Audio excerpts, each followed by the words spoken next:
আসসালামু আলাইকুম। আজকের খবর থেকে আমি চিফ রিপোর্টার বাইজিদ বোস্তামি বলছিলাম।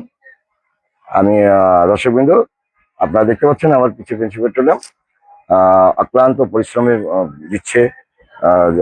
আপনার জনগণেরও ভোগান্তি হচ্ছে, আবার সাধারণ স্টাফ পাম্পের স্টাফগুলোরও ভোগান্তি হচ্ছে।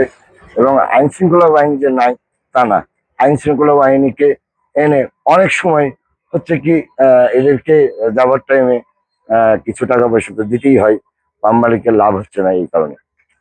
দর্শকবৃন্দ, আমরা ধারণা করছি সিআইডি গোয়েন্দা অনুযায়ী আমরা ধারণা করছি আগামীতে কিছু যারা তেল স্টক করেছে সাধারণ জনগণ, এই তৎক্ষণিক অ্যাভেলেবেল হওয়ার পরে, দেশে অ্যাভেলেবেল তেল হওয়ার পরে, সংকটময় কেটে যাওয়ার পরে এই পাম্পগুলো আমরা ধারণা করছি যে খুব কম রেয়ার বেচা কিনা হবে। কারণ যেই তেলগুলো পাবলিক মজুত করেছে সেই তেলগুলো ফুরাতে গিয়ে এই পাম্পগুলো সামনের দিনে কি অবস্থা এবং কি পর্যায়ে দাঁড়াবে তা আপনারা ভেবে উঠতে পারবেন না। একটু চিন্তা করেন দর্শকবৃন্দ।